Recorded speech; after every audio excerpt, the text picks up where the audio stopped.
Welcome to the On the Edge podcast with your host, Scott Groves.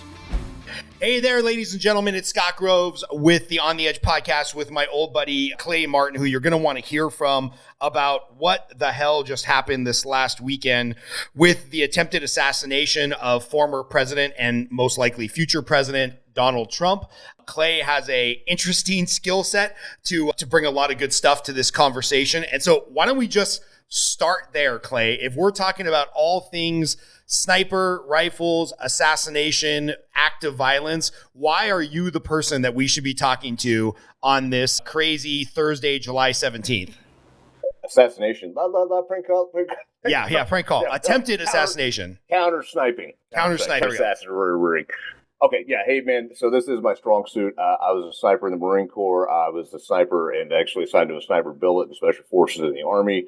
I taught SOTICs, including level 1s, and then in a weird Uno reverse card as a contractor, went and taught the Marine Corps urban combat or urban sniper course.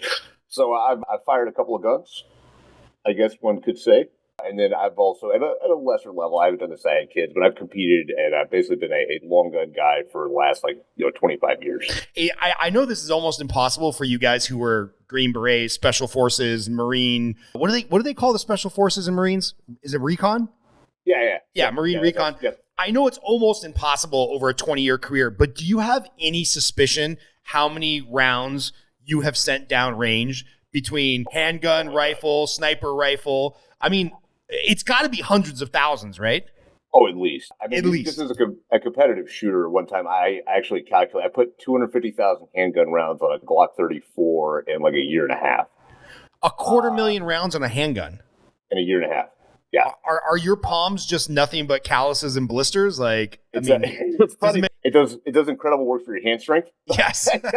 This is even true when I go to counterterrorism school. I could do more pulls when I came out than when I went in, and we didn't have much PT in it just because my forearms and hands got so much stronger. Yeah, it's ridiculous. So walk us through a little bit. You know, when people say sniper, I think most non-military veterans, the extent of their knowledge of the word sniper comes from the early 90s, late 80s Tom Berenger movie called Sniper. Totally cool, but complete horseshit. Yeah. We had a newer one, though. The Marky Mark one's actually pretty good. Oh, really? Yeah, it actually is. Only because the book that is based on is called Point of Impact. It's written by a dude named Stephen Hunter. He wrote it in way back in it was like 1993 or something. But he did an ass load of research. He actually went and talked to some of the legend snipers that were still alive back then. And it was like one of those fictional dudes. He didn't know shit himself, but he did so much background stuff that he put concepts in that book that most people wouldn't know about today. Right. Coriolis, crazy things like that. And that movie actually came out pretty good. There's some hokey bullshit also, but it's better than the Tom Berenger one. Okay, so I was just going to ask you, is there a movie representation, whether it's American Sniper with, who's the actor that did that? That was, it was Bradley Cooper. Bradley Cooper. Is that fairly true to what people might look at from the outside? To be honest, I haven't seen that one. What? Yeah. Dude, it's the best work Clint Eastwood's ever done. No shit. Oh yeah. Okay. Look, I came after I had kids, which has been really hard to keep up on movies. I will go and watch that one though. But Shooter is good, and I believe it or not, Enemy at the Gates. It's about World War II snipers, but that was pretty good too. I think I might have mentioned this to you the first time that we did a podcast together. Enemy at the Gates, brutal movie about a German Nazi sniper versus I think it was a British Russian sniper on the front lines trying to kill each other. There's dead families. There's the horror of wars. Yeah. I had dated a girl, poor Liz Anderson, in high school. When I got out of the Army, when I was trying to court her and date her again, that was the first date movie we went to when I was 22 and right out of the Army. And I was no. At some point they hang the one soldier's family by the light post when the Nazis come to town, and she's like, "Really? This was the first date movie?" And I'm like, "Oh God, I fucked it up again." He does bang a spotter though. Yes, Spotter was pretty hot. Story, kind of. Yeah. And funny thing about that movie, one terrible game, Scott. I can't believe that you admitted that. It's amazing I ever got a girl to sleep with me in my 20s. Right. But that movie is actually based on a true story. Vasily Zaitsev is a real dude, and that duel he had with the head, actually, of the German sniper school. They sent the head of the German sniper school to go kill his ass. So that duel, while not perfectly represented in the Hollywood thing, is a real thing that happened. Zaitsev, I think it's Vasily Zaitsev, did kill him. Zaitsev did kill him. Yeah. Oh, if memory serves, man, I didn't do my fucking sniper fucking trivia homework before we came on today, but I'm pretty confident that that did actually happen. Got it. And so, can you talk to us about, obviously the mass news reporting for this Trump attempted assassination is lone gunman. Can you talk about the dynamic of when you are a sniper, you are never a lone gunman? Because I think that's the first thing that people have this image of their head of Lee Harvey Oswald. Or, insert any mass shooter. It's always one crazy person. And maybe we can get into how that's true or not true. But can you talk about what it actually looks like in a professional sense? Sure. Now, and I will admit that things did change a little bit in the GWAT. But traditionally, when you're define GWAT for people that aren't in the military. Sorry. The global war on terror, the big, September 11th through last week or whenever it is, we pull out of the Middle East. Until we fucked up pulling out of until we pulled an Afghanistan pull out just like a 16-year-old boy with a bikini model or some shit. Oh. But God damn it, traditionally how it works is it's at least a 2-man team. All right, we actually got further away from the 2-man team and closer to like 4 later. But the 2-man team is one guy is on the gun and one guy is on the spotting scope, and the senior dude is actually the guy on the spotting scope because he's better at calling winds and all the things that are actually like a variable. The monkey is the guy on the gun, and basically you just need a monkey that can pull the trigger and do what the fuck you tell him. So the guy on the glass usually has the harder job. We did kind of diverge from this 2-man system in these ways in the war on terror. Marines were actually famous for running out 6-man teams. It's unlike Vietnam where you could hide in the jungle and 2 guys was enough and you could just basically stay hidden. They started running 6s because that gave you a shooter, a spotter, and a 4-man security detail. And they did some incredible work like Ramadi Fallujah with that. Actually, at least one of those full teams was lost at one time. That was fucking crazy. And then there's a whole 2 years later, they got the rifle back by killing some other fucking assholes. But that was kind of the 2 paths that went that way. And then over on the special operations side, where we were for the most part supporting direct action door kickers, little nerds with the body armor and the fucking black snake.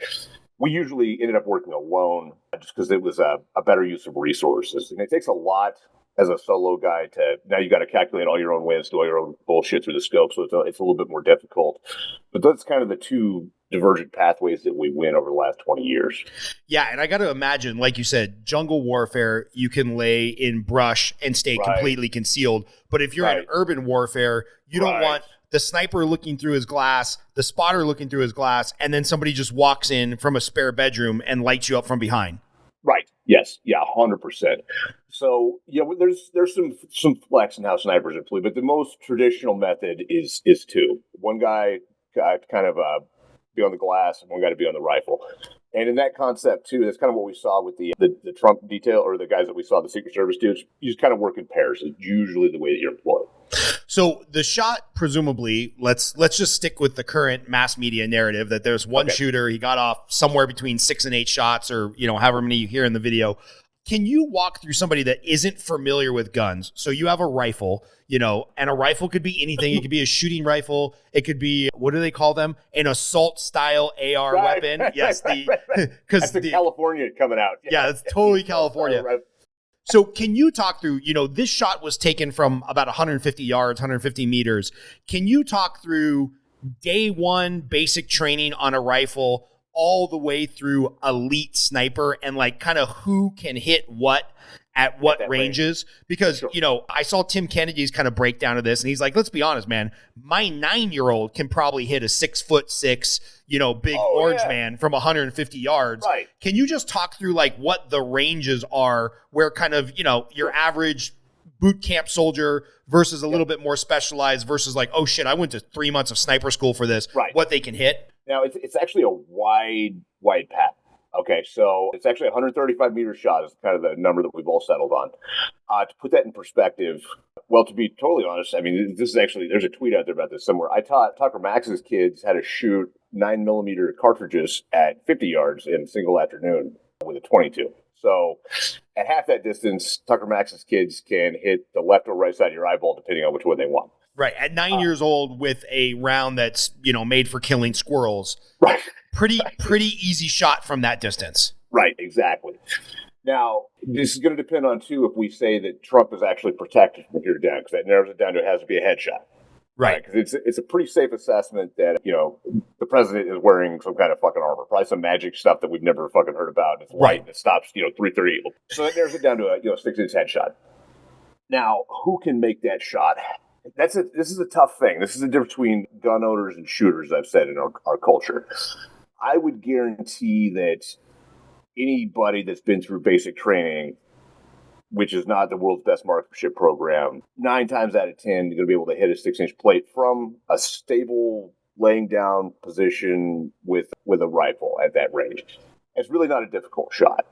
It's an interesting question, though, because we've also seen, former U.S. Army generals almost cry when they shoot an AR-15 on video on a fucking Dateline, I think. Yeah. Oh my God! It's so hard. I got PTSD from pulling. Yeah. Oh God. So there's a wide spectrum.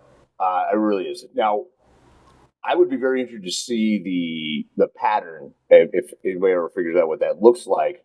There's also a little noodle-armed dude that hasn't shot very much. While an AR-15 is not a great recoiling weapon, it's probably a little bit quick for him to be any kind of accuracy. If I was guessing, like an untrained nugget.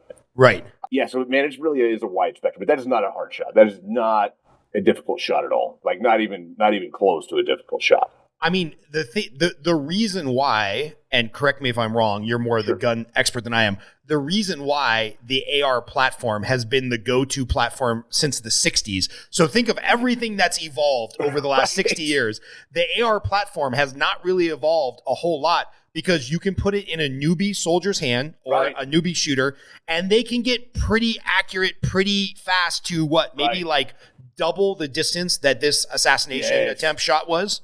Easily. And your guns have gotten so much better, too. Anything built in the last 10 years is a night and day accuracy difference from some built in like the mid-90s. The AR platforms today are, incredibly accurate. We don't know exactly what he had, but even if it was on the cheaper end of guns, you're looking at very conceivably the gun mechanically being able to do a 3-inch group, all day long, twice on Sunday. Yeah. So if we took a non-shooter who's maybe a little uncomfortable with firearms, how much range time do you think they would need? Now, of course, there's nerves and there's stress and there's holy shit, I'm going to kill someone. All of a sudden, you might send rounds, 15 feet off target because of nerves. But if you're just shooting, paper targets, how much range time do you think you would need to teach somebody to hit a 130-meter shot fairly accurately? 2 hours. 2 hours. Yeah, if we're being totally honest. Yeah. But I'm good at this. I've had a lot of time teaching people. I'm trying to give it a fair assessment of what do I think. If you went to Bob's gun shop and the local dude. Found your local sheriff that has a little bit of time on a rifle, but didn't go to sniper school. Couple days, that guy can get you shooting really proficient. I would think so. But honestly, I'm going to be straight with you right now. This is the problem that I'm running into with the narrative as given right now. When I think about the pressure, though, and I don't give a fuck what kind of SSRIs you're on or how much weed you smoked that day, the pressure of this little noodle-armed dork, 20 years old, crawling up on a roof, crawling on a hot roof on a July day, and taking that shot at the former president of the United States, surrounded by all these, man, that's some buck fever. The thing that I don't buy the most is not that he couldn't make that shot. It's that I just don't believe that would be your plan A. Like that, look at that dude. That is not the guy that you hired to do this job. So that's where I'm having a little bit of trouble myself. Like something don't add up. Yeah. Well, on a total lesser note, because I'm not the gun expert, what doesn't add up to me is my son is 22 years old, my oldest son. And the thought that there's a 20-year-old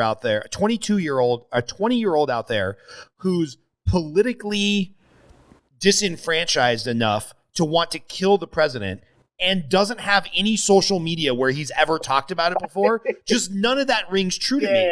It's because really If you think about the type of person that tries to assassinate someone, they're probably a psychotic, narcissistic asshole. Those people have social media because they want people to hear what they have to say. So that's the part that's not adding up to me. That feels like Las Vegas shooter. Oh yeah, just some weird guy, brought 200 guns to a hotel room, killed a bunch of people. We have no idea why. It's like, well, no, you're the FBI. Don't you have people in a room just thinking shit up to solve these kind of problems? And they're like, yeah, well, we did the best we could. Couldn't find no motive. We don't know. No motive. Couldn't figure anything out. And I feel like that's the direction we're going on this one, where it's just going to be, can't figure it out. Don't know. Like a total mystery. Like, what happened? Dude, I'm with you. And this gets worse by the minute, too, as far as, like, the way things look. Also, now this dickhead carried a ladder. Like, okay, I was on a ladder team. All right. That means that, doing assault in Baghdad and shit, we carried actually little giant brand ladders all the time to, assault fucking roofs because it's easier than climbing. Ladders are heavy. All right. And it's not fun to be the fucking ladder guy. Now, yes, you can, but we would actually normally carry them too. We'd have one guy in the front, one guy in the back, but carrying like all your shit and a rifle and a ladder for a mile, that's not easy. Yeah. Right? And again, somebody with no cardio and no legs, like, come on, man. Like, that just doesn't even make sense. Yeah, when the most they can find out about this guy is that he played online chess. That's not exactly your 20-year-old Division I athlete who's gonna who's gonna like ladder crawl and then you and I have talked about this before. I was at a shooting event before I met you where unfortunately I picked up some bad habits. But the one thing that the guy did teach us that I thought was amazing is, there's all these fat dudes out there that are all kitted out and they got all the Gucci stuff. Yeah. They got a $7,000 AR. And he's like, all right, guys, do 20 burpees and then try to draw your gun and get rounds on target without shooting your own foot. And just doing 20 burpees, which anybody who thinks they're in good shape, drop down right now and try to do 20 correct burpees. That got your heart rate so high that just at 20 meters with a handgun, it was hard to get like rounds on paper. So I'm thinking like what you said, it's a hot day. This guy does not have a lot of shooting experience. Nope. He's climbing up there, crowd around you, noise, fireworks, loudspeakers. You're trying to take a headshot at I'm having a harder and harder time with it the more that comes out. Me too. And I don't, like I said, I've never been on like a Prozac or Xanax or one of these. I don't see that being the thing that calms you, takes the buck fever down to where you can manage that shot. I don't see it. Yeah. Maybe I'm wrong in that, but it doesn't feel right to me.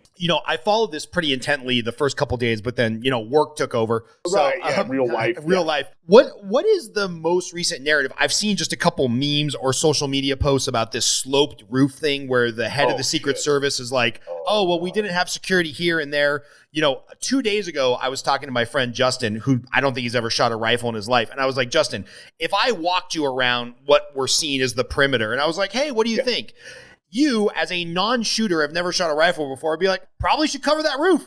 It's got to, and I'm like, you don't know anything about anything. I don't know anything about anything. So can you talk a little bit about what's known as of, Wednesday, July 17th? This will come out Thursday, July 18th. What is known about like kind of where we maybe had some breakdowns in security or what? Unfortunately, I didn't have a day job today, so I've been following this intently. So number one, the building that he was shooting from, there was supposed to be a SWAT team on that roof, but they got hot and needed a little breaky break. So they went down and they were in the building that he was shooting from. Shut the fuck up. No, I'm serious, a fucking heart attack. So the people that were supposed to cover that elevated shooting position, probably the number one place that you would go to assassinate a president, they just decided to take a heat break? Yeah, they were drinking some iced tea, getting a little foot rub, in the fucking building that he shot from. Oh my gosh. Okay. Yeah. So that's bad. So that's not good. That's super not good. Let's see what else. Yeah, the slope roof thing. The head of the Secret Service said that you couldn't put people on a slope roof because it's hazardous, which is amazing. So real quick, the picture that everybody is seeing of the two guys on the roof, that there's about 30 seconds where they're kind of pointing, they're coming up on and off their glass. Are those the two people that took the shot that took them down? No. Those are not. No. We are. This is not like reported yet, but I'm like 100% confident it was not those guys. Okay. In fact, it looks like they couldn't even see that building because there was a tree in the way. If you go to like Google Earth and do all the imagery and bullshit, so it looks like those guys never fired, or if they did fire, they didn't hit it. Got it. So do we know who hit him and actually took him down? Was it another counter sniper team from another rooftop? That's the guess right now. They said another. I can't remember if it's been reported that it was actually another team. That's the speculation, right? It was a different team. Okay. It's like 480 yards. So, I'm trying to hold like two thoughts in my head at the same time. One is like, hey guys, this is what you do for a fucking living. And the other one is, okay, and I'm talking about the counter sniper teams, whether the ones that had eyes on them or whatnot. On the other side of it, I'm trying to keep in my head, well, from the moment the first round went off until that guy's dead is a few seconds. Pretty good reaction time, I would think. Yeah, I think so too. So it's like, I'm thinking like, all right, he should have never been there, but once he's there, maybe he's always going to get some shots off. Should they have reacted faster? So can you talk us through maybe two parts, like pre the guy opens fire and post the guy opens fire? So as far as you can tell, or like your expertise in security, this type of stuff, what went wrong pre the shots going off? And then, did they do what they could post the first couple shots going off? Maybe we can talk through those two things as like different bookends of this whole shit show. Well, the fact that we're supposed to be a SWAT team on that fucking roof takes it instantly out of the equation of things that people are watching. All right. So while that's a likely position, it was supposed to be covered, you can guess or speculate that the snipers with their little sniper rifles were not looking over there at the time that it happened. Oh yeah, of course, because they wouldn't want to frag their own person. You don't want to put your own friendly forces in your sights, that kind of stuff. So why would you even look at that building top if hey, Clay's got my back, he's going to be on that building top. I'm not going to be scanning it with a scope. I'm not. And the second thing is, even when the shooting starts, then you're looking at a moment's hesitation, because if that was supposed to be friendlies, all right, and they've got a gun, you're not just going to instantly shoot them. You're going to make damn sure that it's a bad guy. So, I think all those things, having to go to a different place or go to a different zone to find the target, and that's supposed to be friendlies, I think they actually acted incredibly fast, given those two sets of circumstances. That kind of changes the calculus. Yeah. You can give them a lot of grace because you don't want to put a canoe through your buddy's forehead. Right. Oh man, that's going to be so bad. Yeah, this is going to be not good. Not good at all. Yeah. And by the way, in the fog of war, does this happen where you've got one friendly fire team shooting here, another friendly fire team thinks, oh shit, that's our guys return. Those are bad guys returning fires against our. Does this kind of crossfire happen? It totally happens. Yeah, it 100% happens. In fact, one of the shit. Can I say that? Can I say that or not? If you can't, don't worry about it. Yeah, let's talk about Patrick Tillman, because that's public knowledge. Okay, there you go. Yeah, it does happen. It has happened to more than just Patrick Tillman. It's not good, but it does unfortunately happen. That's one of usually the marks between really professional forces and sort of professional forces, and that's actually where it fucks up a lot too. Is when you're working with somebody that's not like your team. There's speculation like one of the heroes of 3rd Special Forces group was killed by 4th ID. Shit just happens. Yeah, no, it's sad and it's shitty, but it does happen. Right. So you can see why those dudes would hesitate for a second too. It's a fucking black rifle on the roof where the fucking SWAT team's supposed to be. Yeah, I'm probably gonna take a second too. Like, oh fuck, really? So yeah. So that being said, they did a remarkably good job. Now the other video that's come out today, this was actually super the baby I'd seen. The cops that were supposed to back up Trump's security detail didn't have a breaching tool, so they couldn't get through the fence to help the Secret Service get Trump off the stage and out of the fucking. There, you can see him smashing up against the wire like, oh shit, we didn't bring the keys or a wheelie tool or some wire cutters. Oh my God. Or have a fucking plan to get in there. So yeah, it's really bad, man. It's today has been, just added to the humiliation of the Secret Service and whatever other forces were backing them up. It's basically an unbelievable shit show at this point. Yeah. And we talked on a group that we're in, we'll just leave it at that, with somebody who, I'm not going to use his name, but has some experience in this area. And he says, one of the problems is when you have Secret Service and then they're liaisoning with the local SWAT team, which probably comes from a city or county level, because they're a department that's big enough. Right. And then they're trying to liaison with the local police, which might be some shit-kicking department of, 7 officers. And then they're trying to liaison with maybe the private security that these people have. You get in this situation where everybody's on different comms, everybody has different uniforms, everybody has different firearms, everybody maybe has a different plan of, do we go through the fence, over the fence, unlock the fence, whatnot.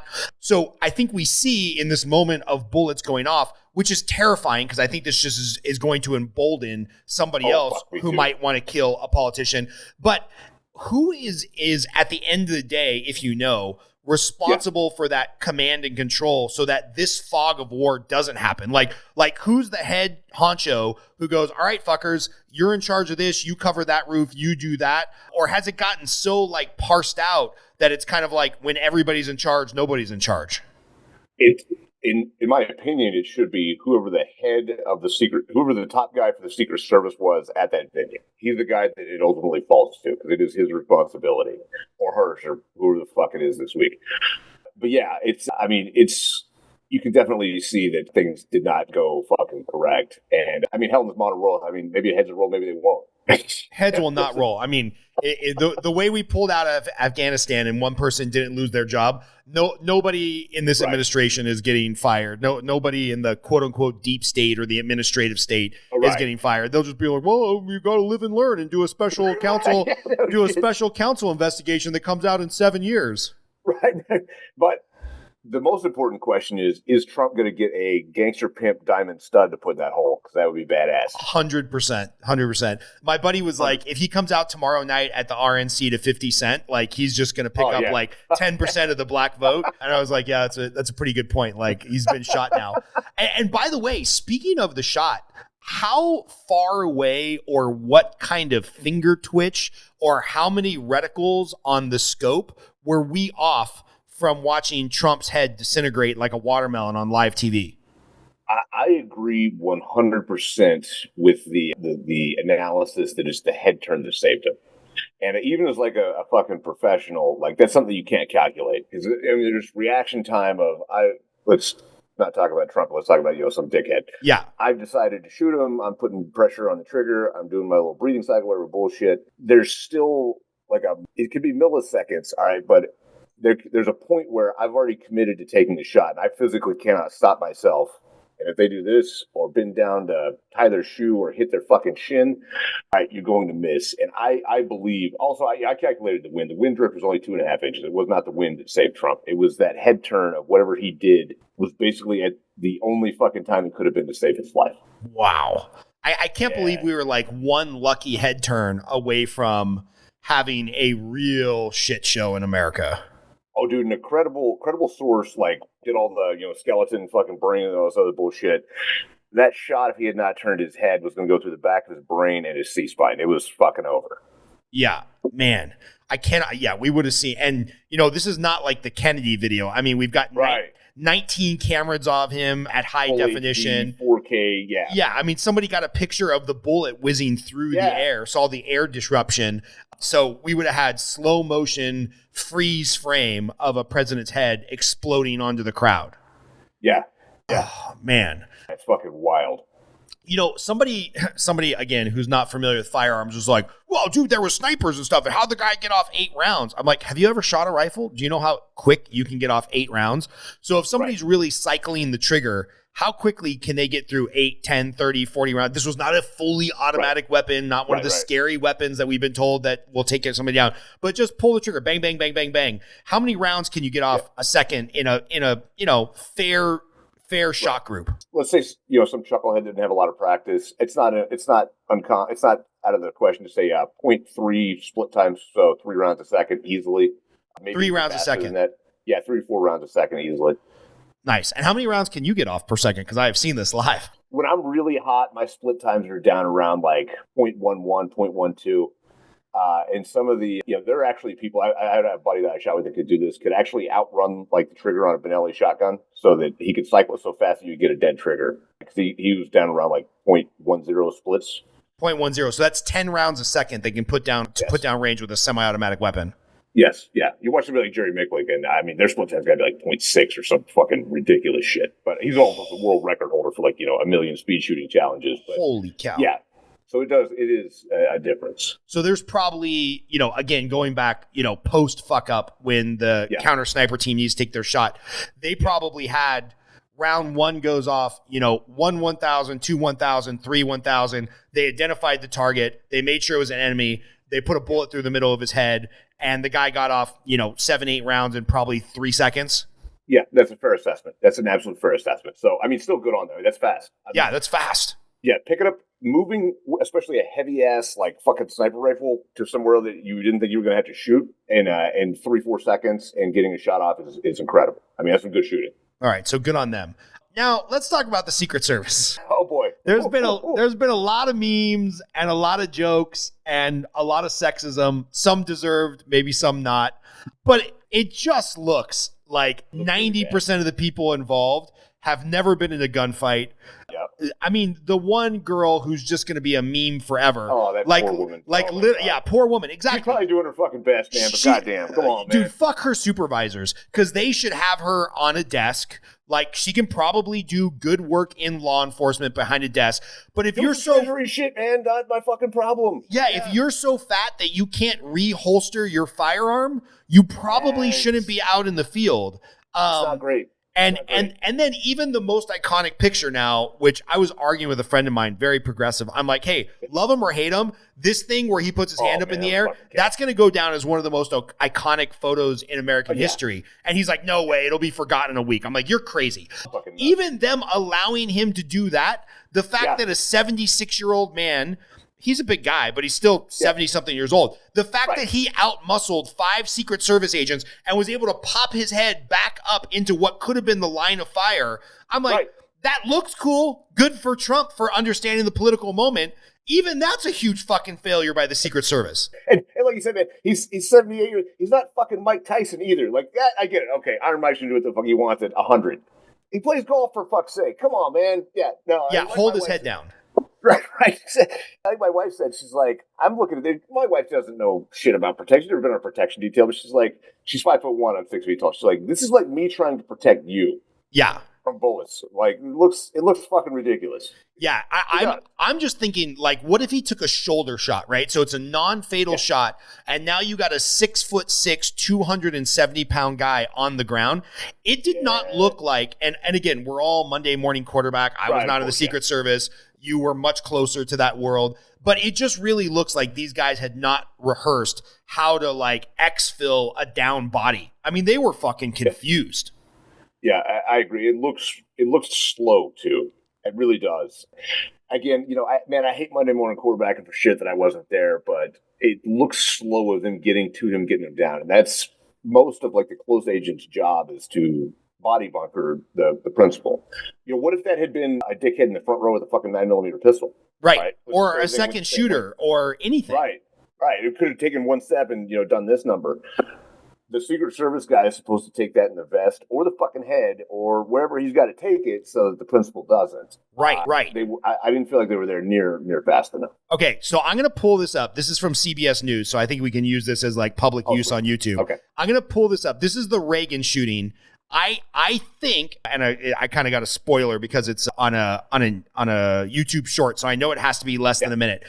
If I remember correctly, from the moment he gets shot at to the moment they have him in the limo fucking speeding off with a bullet wound in the, sucking chest wound, I think that was about 20 seconds. And then, if you can find the full video, which is really hard to find, about a minute and 40 seconds into it, there's a few Secret Service dudes that are like Uzis out of the vest, have guys pinned up against the wall who may. So let me see if I can show this, and hopefully we don't get like a strike for showing YouTube. But this is CBS News. Let's see here. His speech to a union crowded. Oh shoot! Hold on. I forgot to share my sound. To a private exit of the Washington Hilton Hotel. Mr. President.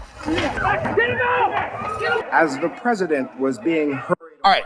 So let's see here. I got to get my sound back. So again, they were already headed to the car. The door was already open. A little bit different scenario. But I think from gunshot to reaction, it was a second, 2 seconds, 3 seconds, something like that. It feels like Trump went down and ducked down, and there's like 3 more shots before anybody does anything. And then the after action is even more embarrassing. Right. Well, look at those dudes too. They got mustaches. Those guys had like drank a fucking beer one time. One of them probably like played middle linebacker for the Chicago Bears in the 78 season. And yeah, his fucking manhandles that. They banged some poon, fucking whatever. They were what we fucking expect, like beefy, scary looking motherfuckers. All right, can manhandle somebody. Reagan was not a small dude either. Right. If memory serves. Yeah. And fucking Uzi's out and shit. And man, that shit matters. It does. I mean, it does. Yeah, I was talking about this with a friend of mine. I was like, well, I don't understand why all the DEI, diversity, equity, and inclusion jokes and like, a woman can do the job just as well as anybody else. And I'm like, no, you can't. Like, this is the lie that we've all been told to like basically betray our own visual assessment of things. I'm really sorry. There's two badasses that teach our 6 a.m. jiu-jitsu class, Valerie and her husband. And they're both black belts, and they're both super technical. I would probably argue Valerie is more technical at jiu-jitsu than her husband is. But guess what? Valerie is 5'4", 150 pounds, 140 pounds. She's fucking shredded, dude. She looks like she could win a CrossFit competition tomorrow. But if I need somebody to pick my fat ass up and drag me across the finish line, I'm picking her 210-pound husband. Like, that's just the way it is, man. Well, dude, you actually brought up a good point that I had not even considered yet. What if that had been even a chest shot where he's fucking hurt? Having done this myself, I also got shot one night, and he was one of the smaller, like, shouldn't have even been on the task force. He didn't have a 2 in his number. His name's, I can't Solheim. He teaches up at West Point right now. Great, awesome dude. But, a smaller, like, CrossFit type dude. Probably 185 pounds. He gets shot through both legs, so he's fucked up. And we had to carry him out of the city of Karbala. But just manhandling like a 185-pound guy that's dead weight is dude, it's fucking difficult. And you're talking about a bunch of like 240-pound fucking commandos then carrying him. You maybe we should put a Rescue Randy in the fucking CrossFit games, but just the reality is a small woman contributes almost nothing to that party. All right, you need some dudes with some fucking biceps and shit. I don't care about their IQ level. Like, I don't care if they can fucking cure cancer. Like, that's not what I fucking asked. Some big, monstrous dudes that can drag a body and get the fuck out of there. Yeah, that could have been a lot worse. Yeah. When I looked back, and it's kind of a weird position. People are hunched over. If memory serves me correctly, there was nobody on the stage as part of the detail taller than Trump. So, hey, if you're supposed to take a headshot for your principal, like if you're supposed to dive on him and cover him with your body, you should probably have somebody taller than your principal so that as you're ushering him out, because like if he's 6'5" or something like that, I mean, Trump's a tall guy. If you're ushering him out, even if he's hunched over, you got to be at least 6 foot tall to take a bullet. Right. Yeah. That's actually protection, like 101 shit right there. Yeah. You tell me in the Secret Service, we have one 6'1" guy, like, used to be a play for fucking Ohio State or some shit. Come on, man. Yeah, somebody from the old guard. Like, I mean, all the guys that are on the old guard guarding the Tomb of the Unknown, they all got to be over 6 foot. They're Mike Glover size. That motherfucker's big. That's the guy I want on my security detail. No shit. And I'm actually fairly confident that it was only within the last 10 years that they waived the height requirement for the presidential detail for the Secret Service. Oh, Chris, height requirement. You got to look this up, Chris, and I'm sure this has been very politicized, but if you can look up, did there used to be a height requirement for the presidential detail in the Secret Service?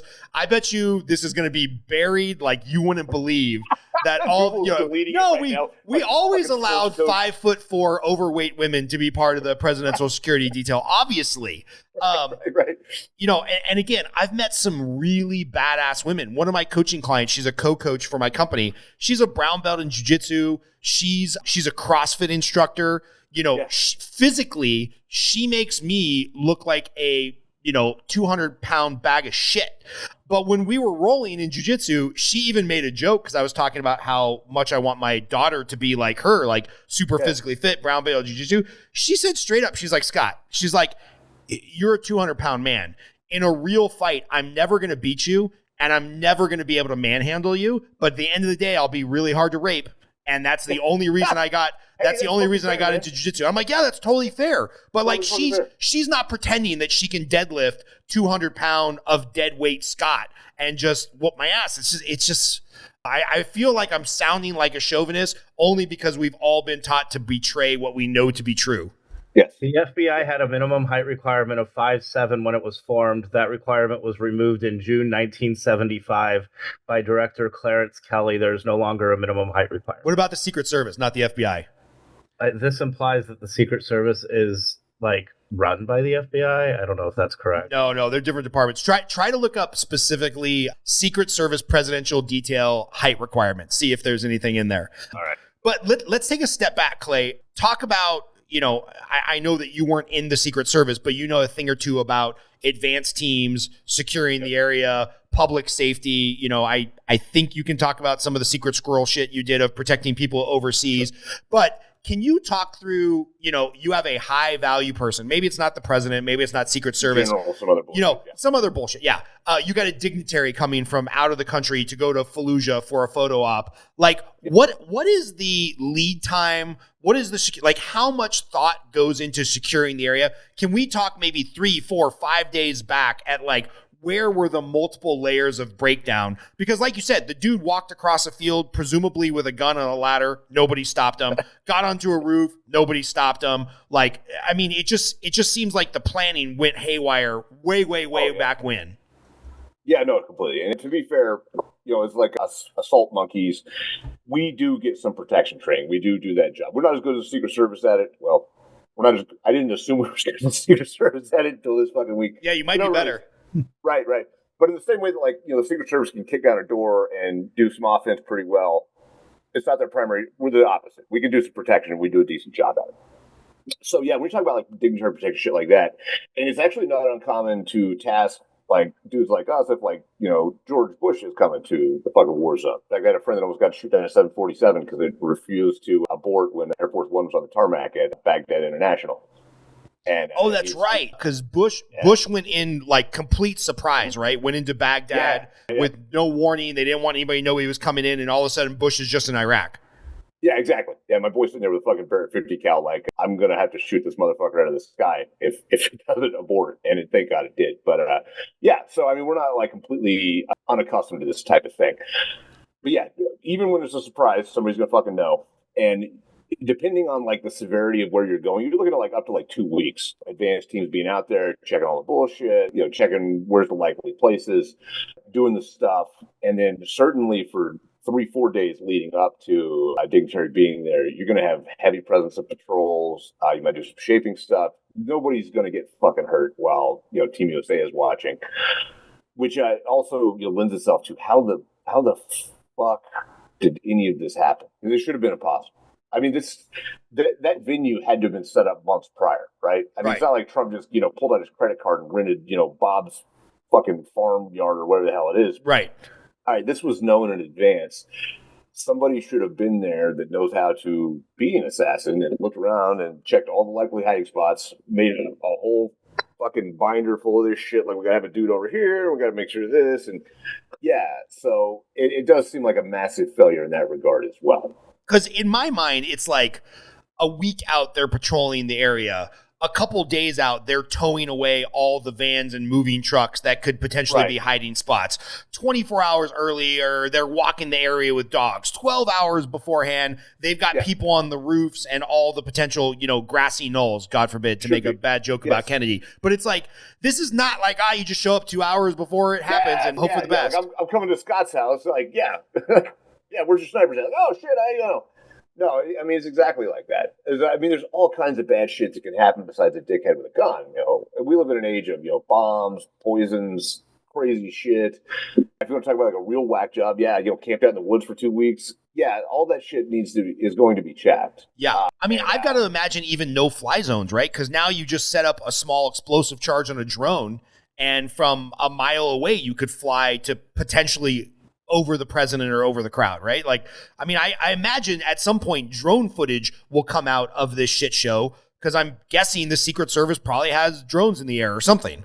I would hope so, but I don't know. In fact, I talked to a buddy that was an ex-Secret Service guy, and he told me that there may not be drones there because, believe it or not, the federal government is sometimes way slower at acquisition than even local departments. And this is true. This is something we've been learning the hard way in the Red Sea and stuff like that. The U.S. government, for whatever reason, has really failed to assess the threat that modern drones offer.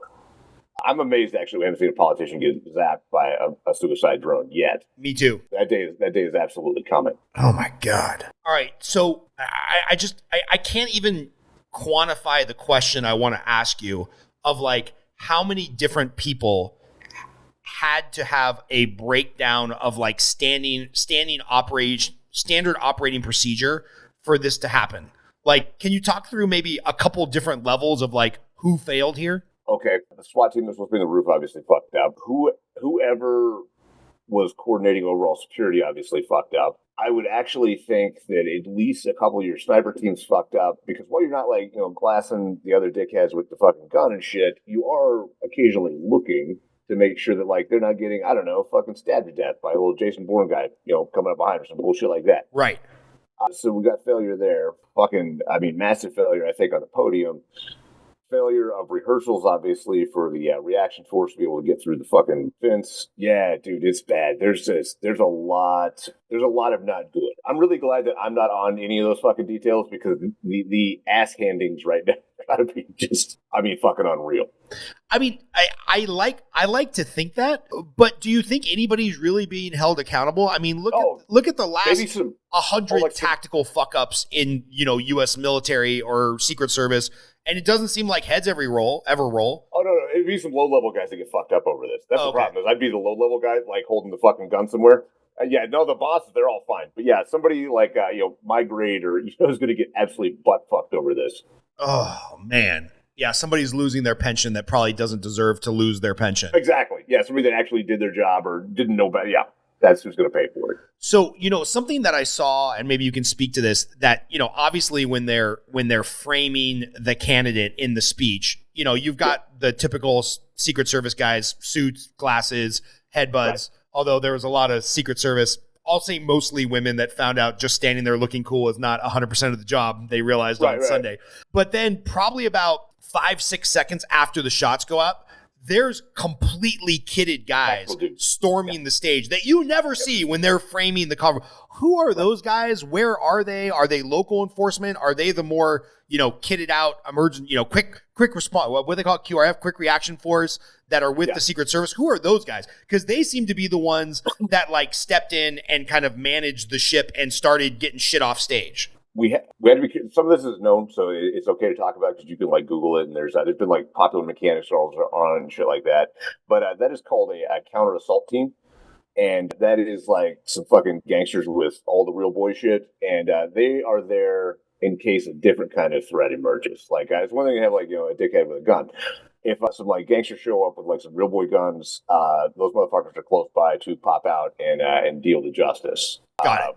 So this is like there's 7 or 8 shooters in the crowd, and the president is pinned down on stage. That counter assault team, they're going to be the ones that start pouring lead down range. Oh yeah. And it's the popular mechanics article on the one for the actual sitting president is really cool. He shows all the shit. Like they got like a fucking Suburban with a minigun in it and all kinds of crazy shit. But yeah, those dudes typically are like straight up gangsters. Can I tell you a wild story about a Suburban with a minigun in it? Yeah. So my father-in-law owns some apartments down in Tijuana. And so a couple of units down there. So we went down one Christmas, just drove across the border. We're doing Christmas in Mexico with the whole family, whatever. And one morning, I'm just restless. I can't sleep. I get up and go for a run. And I come back and he's like, "Hey, where'd you go?" I was like, "I went for a run." He's like, "Where the fuck did you go for a run?" I was like, "I don't know. I just went down to the guarded gate and I made a right and ran up the hill, and there was a couple factories letting out their shift change." And he's like, "Don't go up that hill." And I was like, "Oh, okay. Why?" He's like, "Well, up that hill about 2 months ago, 3 of the cartels that were trying to chop up districts in Tijuana decided that they were going to have a safe meet and no guns, no guards, no anything." So the cartels show up. And one of the cartels had planted I don't know if it was a Ford Explorer or an old GMC Jimmy or something, with a minigun inside. So halfway through the meeting, once everybody shows up, this minigun pops out. Bah, bah. He's like, it wasted so many people. There was blood running down the street for about 24 hours. You just don't go outside the gated community. I'm like, why in the fuck am I here with my kids, Uriel? He's like, no, it's totally safe in the gate. And I'm like, yeah, no, that's only 200 yards away. He's like, no, it's like a mile. He's like, it's like a mile. And he's like, but yeah, there was this really cool minigun in an SUV that took out 300, or it injured 300 cartel people, but killed 20 of them because they just parked across from where they knew the meet was. Minigun pops up and just takes everybody out. So wow, very, very cool that the Secret Service has the counter answer for that. Yeah, right. And they got some gangster shit. And they didn't even get into all the capabilities, obviously, because it was a popular game. They got some cool shit, though. And that's a good article. That's one worth looking up. Yeah. So, I alluded to this earlier. If I was a gambling man on September 12th, 2001, I would have bet my bottom dollar that we would have seen another serious terrorist attack within the next 5 years. And luckily, knock on wood, all those 3-letter agencies that you and I will criticize till the cows come home, apparently they've done something well, because I'm sure there's been a lot of things thwarted that we just don't know about.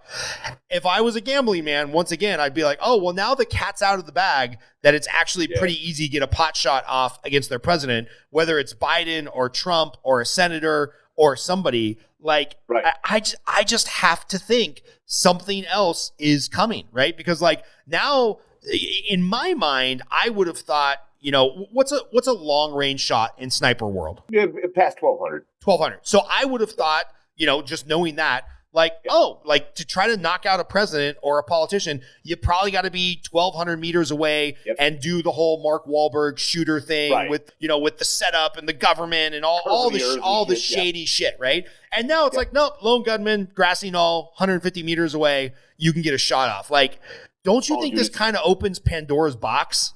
Bro, it's fucking terrifying. And that's actually probably the worst thing that's happened, is all this, because of the look of incompetence. Yeah, now like literally every fucking retard with an axe to grind thinks they've got a shot, because apparently they do. I would have never in my wildest dreams believed you if you told me that you get a rifle within 125 yards of a candidate for president. Like, no way. Absolutely not. And this knucklehead just proved that you can. Yeah, man, I think it opens up I think that, hopefully they'll be on top of it, but I think you're going to see a lot of people getting X'd out going for a shot at the title belt over the next couple of months. Wait, say that again. I don't. Oh, I think you're going to see a lot of people get X'd out taking a shot at the title belt. Try to take down old Donnie T or Biden or some other chucklehead over the next few months. I mean, look, man, this weekend showed the odds of success are pretty high. Yeah, like almost 100% if the guy doesn't accidentally turn the wrong way. Right. All right, so for those people that maybe just wanted a technical breakdown or they wanted the actual facts, you can tune out now, because now time to go tinfoil hat. Time to like strap on that tinfoil hat.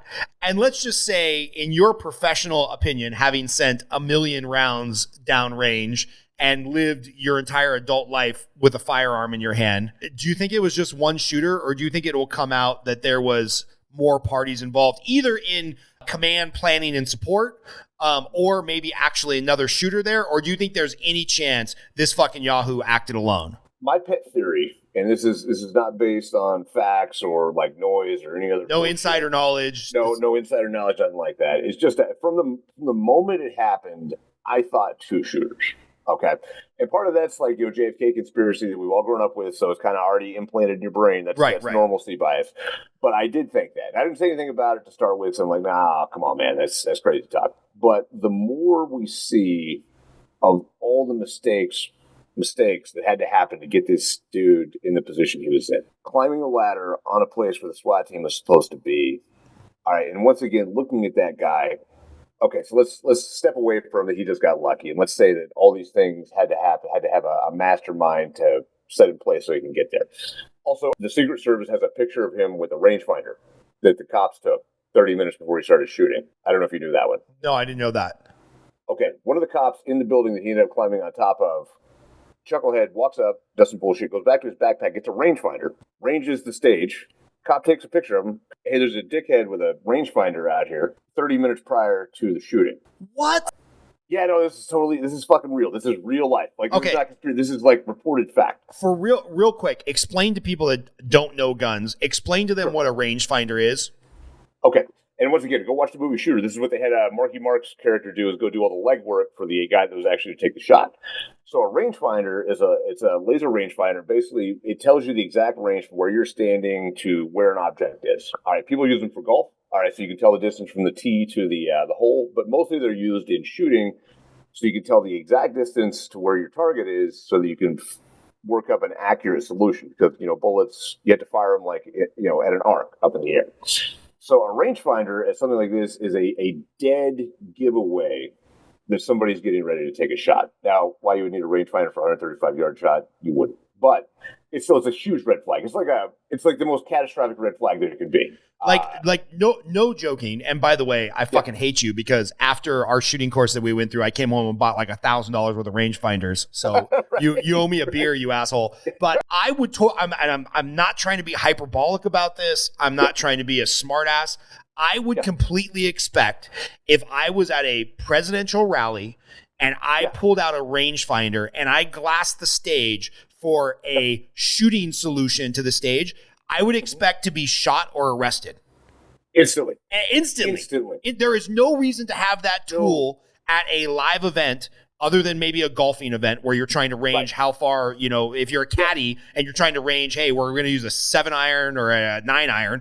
There is no reason in the fucking world to have a rangefinder. I guarantee if you go to the Vegas Strip today with a rangefinder and start rangefinding shit, security will fucking ball you up. All right. Yeah. You'll have you will go to secondary in somebody's casino and they will talk to you. Because there's no reason. Even if there's a perfectly honest explanation, that's a huge red flag, massive red. The only red flag bigger than that is actually pulling out a gun. All right. That's how much of a big deal it is. Oh my God. So the cop just takes a picture of this a half hour out. Yeah. Yes. Or maybe it wasn't 2 shooters. Maybe it was just 17 fucking retarded police officers. Right. Oh, very possible. God. Right. No, it's fucking crazy. I mean, it's absolutely nuts. But back to my tinfoil hat theory. So for me, from the moment this happened, I was like, this just doesn't make sense. I look at the kid too. I'm like, okay, so you did all this shit. You somehow had command of the Secret Service that they're not going to arrest people that have fucking rangefinder, whatever bullshit. You have played a lot of cards that you can only play once. Do you trust that nerd to make the shot? Or to even take the shot? Right. Like, I mean, an ID in his trunk too. We have seen, you and I have seen videos that get passed around social media where in the moment of impact, when somebody has a firearm and somebody else is threatening their family, it's hard to pull the trigger. Right. Now, this guy might be psychotic or bipolar, and pulling the trigger might just feel like a video game to him. But to pull the trigger with a human being in the sights, thankfully, I've never had to do that. It appears to be pretty mentally challenging. Right. No, absolutely. But that's the big deal. Like, if you're the master, you trust this dude, this guy, to make that shot for you. Because you're only going to get one chance like this. You're only going to get one. And he had, apparently this has also been reported, an IED in his trunk with a command detonation to it. So okay, you need to explain those terms to somebody who doesn't know military stuff, and then I'm going to give you some color commentary on this, because tell us what he had, and this is this is even more crazy to me than him taking the shot. Right. He had a bomb, a large bomb, an improvised explosive device like we would see, in Iraq or Afghanistan, in his trunk, and the reporting on this is a little bit sketch, but apparently a command detonation device. So he had a device that could blow up the IED remotely, which is, look, man, this is not like you go down to buy, Bob's detonators and, get the thing with the red button on it. That is not easy shit to build. Right? That is not something that, unless he went to, MIT too, a 20-year-old is just going to pull out of their ass.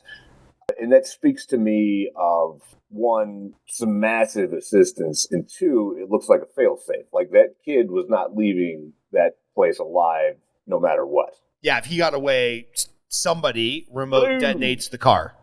Yes. So, yeah, this to me, when you brought this up to me in the group that we're in, this to me seemed like the most suspect thing. That whole never assume malice when ignorance. What is that saying? Never equate to malice what could be equated to like ignorance or stupidity. Yeah. Occam's razor. Yeah, Occam's razor. Thank you.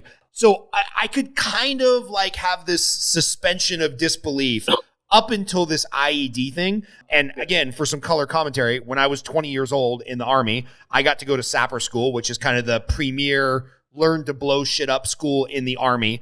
The only reason I got to go because I wasn't an engineer is all the engineers were in Bosnia clearing landmines for the Princess Diana charity fund. And they were like, all right, well, we got no engineers left. You infantry dummies, you can go to sapper school. So we got to go to sapper school. We got to blow stuff up, a lot of stuff.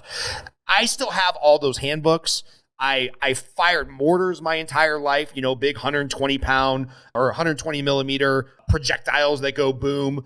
I've played with the plastic explosives. I've made the improvised mines, and I would be terrified to build an IED, and I wouldn't have the skill set to build a remote detonator. And I kind of know what the fuck I'm talking about.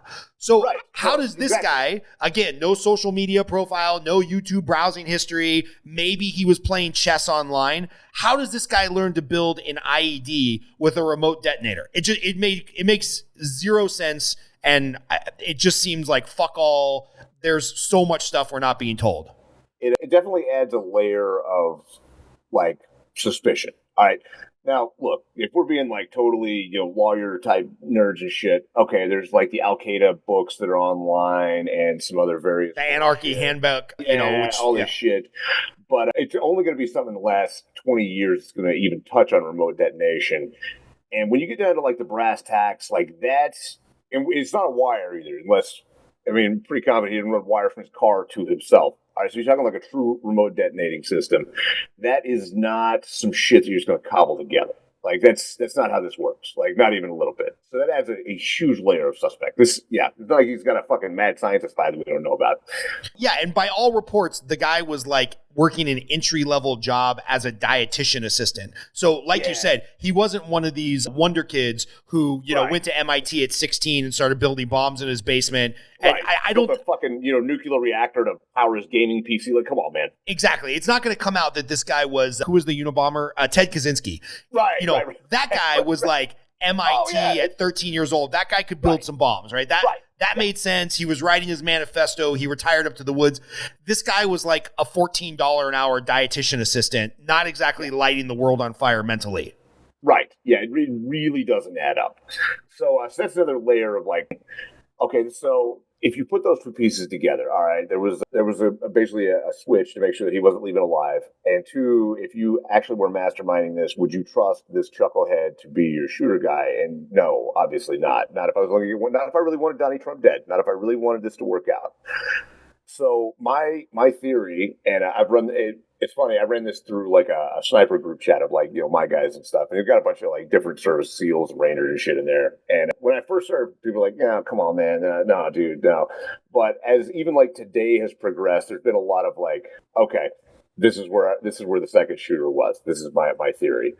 And that's kind of none of us have gotten to walk the ground yet. And actually there's the show Drinking Bros trying to put together an op fund right now to transport some of us, once they're done playing FBI and all this other bullshit, transport some of us up there to actually look at the terrain. Because that's always different than a computer analysis. But from, computer analysis, Google Earth, ArcGIS, all that shit, we found a couple of spots where it's plausible. It's extremely plausible. So you would want your shooter at about 3 times the distance from the first guy. It's got to be a matching caliber in case the bullet gets recovered. So it's got to be either a 223 or maybe a 224 Valkyrie at best. That gives you between 600 and 1,000 meters to make a pro shot. Your pro shooter also cannot take a second shot. So if he misses because of the head turn, he can't do a follow-up. All right, or else the game's over. Yeah, everybody knows at that point. Yeah, the risk is just too fucking high. Yeah. So it's a loose theory. But that's kind of the way that I see it right now. That's my gut feel.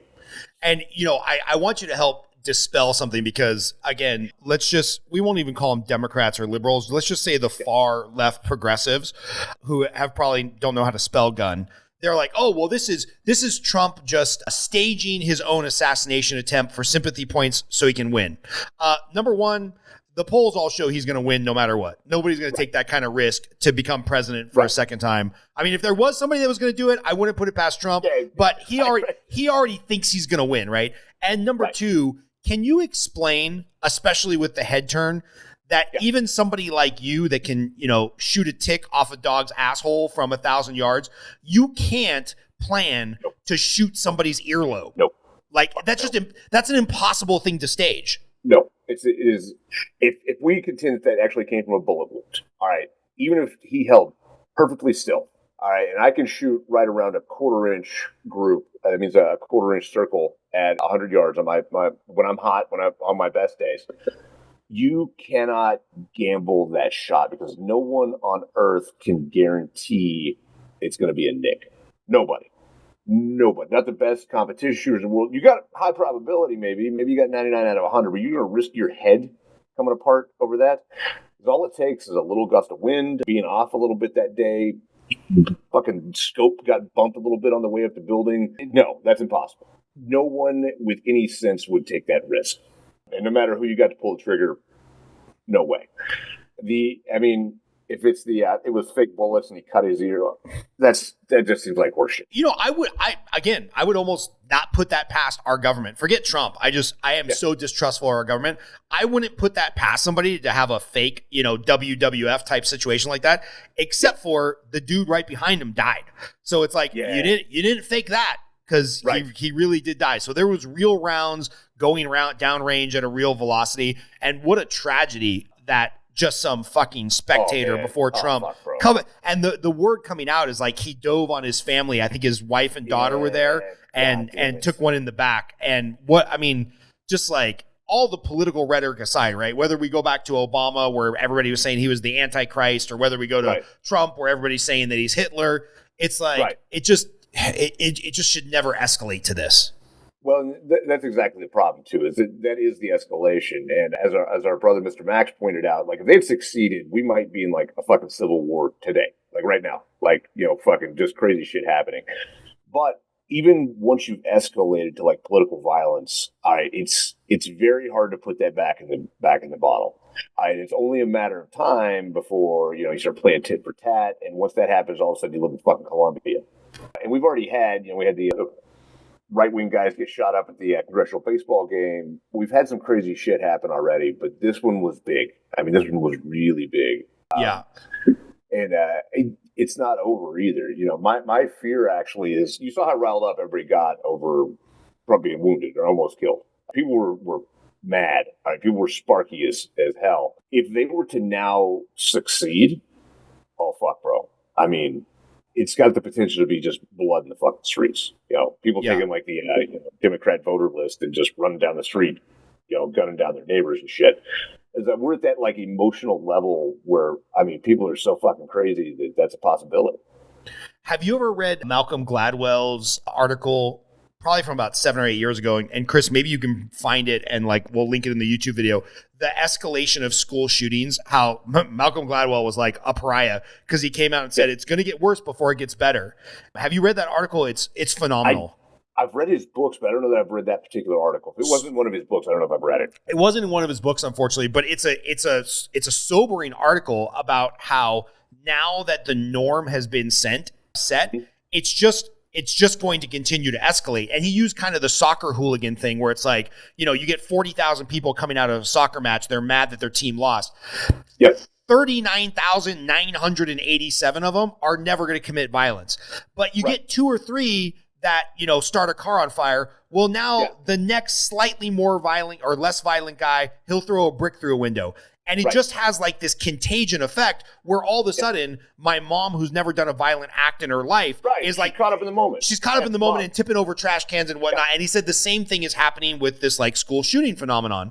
And so my concern is like, you start to ramp up with the rhetoric. I think discourse maybe really started to break down after the Clinton impeachment, right? Then it started to be all personal attacks. Then Obama's the Antichrist led by Alex Jones. And then everybody on the left has been calling Trump Hitler for 9 years. And now you have an actual assassination attempt. It's like, it just kind of feels like it'll escalate from here, which I don't want to say out loud, but it seems like my prognosis would not be far off.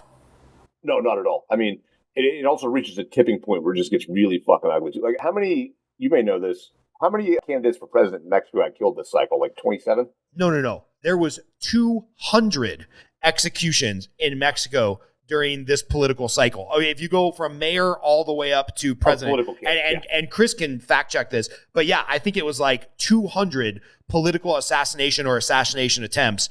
And sadly, because my Instagram feed knows that I like seeing gun stuff, it showed me a bunch of them. And I'm like, I don't want to be scrolling through and see this shit. Some dude just putting a gun up to the back of some dude's head. And Chris will verify. But I think it was like 200 in Mexico. And that's just the norm. That's just like, that's just how we live. Right. I thought Colombia was in the 80s and 90s. So once you tip that point, and think about this, we have an assload more guns than Mexico does. I don't give a fuck how many the cartel has. Like, we have more guns than they do by a long shot. Weapons are reasonably controlled in Mexico amongst civilian hands and blah, blah, blah. If it actually comes to, like, it's on, I mean, you could just, and again, same way that mob mentality of your mom would never throw a brick, but now she would. The mob mentality can also affect people trust social media. So it's not impossible to say that it could just, Trump gets whacked, somebody does a reprisal here, fucking crazy shit starts happening, and now it's a fight. By the way, in Mexico, I know that there was like 200 shootings. There was 37 actual deaths. So 37 actual candidates died. Yeah. One's too many, but yeah, 37. Right. I want to ask you a question about something which I had never thought of before. And I saw Tim Kennedy's little breakdown, which I know you guys have basically played in all the same circles and gone to all the same schools.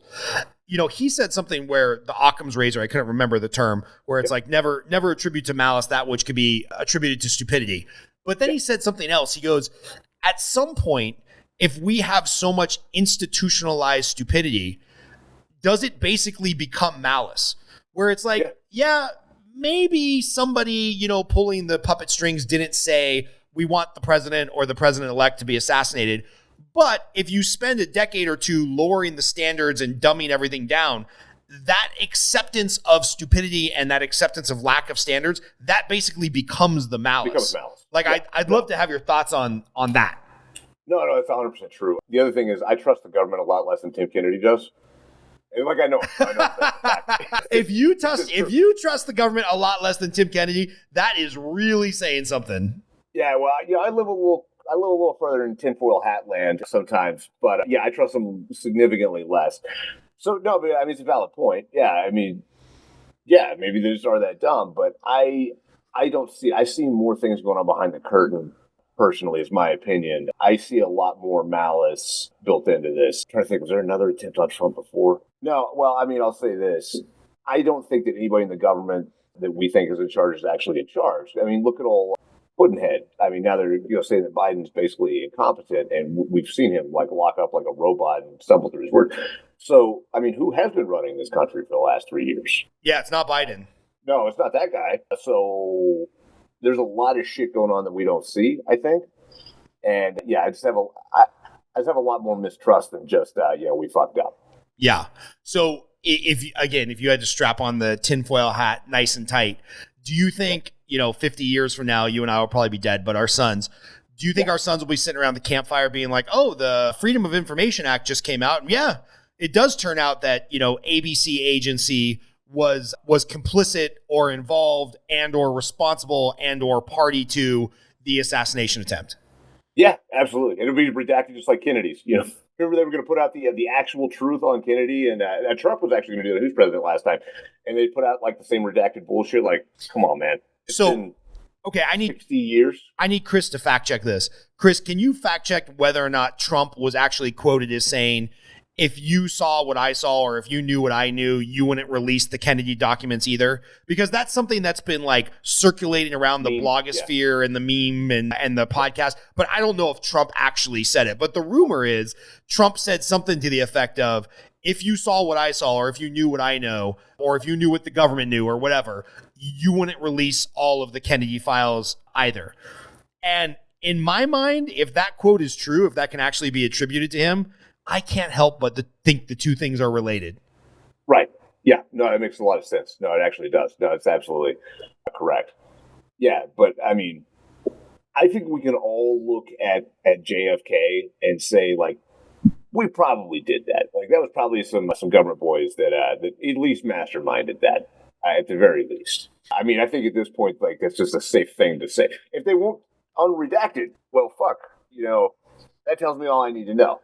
That's like your wife, instead of lying to you, not telling you where she was for the last 6 hours, like, well, where were you? Like, redacted, like, oh, well, fuck, that makes it better. Like, no, that's not how shit works.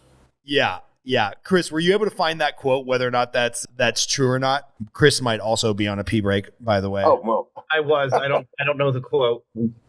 Yeah, it was so Trump was quoted, and I don't know if this is true or not, of saying something to the effect of like, if you knew what I knew about the Kennedy assassination, or if you saw what I saw, you wouldn't release that paperwork either. If you can look that up and see, because Trump was supposed to release all the Freedom of Information Act, everything on the Kennedy assassination, and they just quietly didn't release it, kind of the way Obama quietly didn't shut down Guantanamo Bay like he said he was going to, because it was a human rights violation. And then they see the real shit that's going on, and they're like, oh yeah, maybe there's something more to this national security stuff than meets the eye. So if you can see, Chris, if that was a real quote attributed to him, or if he was, quoted by multiple sources of saying that, I just have a AP article that says Trump boasted he'd open all JFK files, but now says he can't. Okay, do a little bit more research on that. See if he ever said why he can't. That's still pretty good. I can't. It's like, yeah. Why can't you? You're the president. Aren't you supposed to be the most powerful guy in the country? Like, who told you can't? In quotations, it says, an undisclosed amount of material remains under wraps because Trump said the potential harm to U.S. national security, law enforcement, or foreign affairs is, quote, of such gravity that it outweighs the public interest in immediate disclosure, unquote. So read that whole thing again, the first part about public interest. The National Archives released its last batch of more than 19,000 records on Thursday, but an undisclosed amount of material remains under wraps because Trump said the potential harm to the U.S. national security, law enforcement, or foreign affairs is of such gravity that it outweighs the public interest in immediate disclosure. So that tells me one of two things, because all of the CIA guys, everybody who would have investigated, they're all retired, dead, whatever. Yeah. That tells me either we killed him or somebody who we're a really close ally with, that it would destroy that relationship if it came out. I'm just going to insert country ABC, maybe Israel, maybe Saudi Arabia, maybe Russia, whatever. Somebody.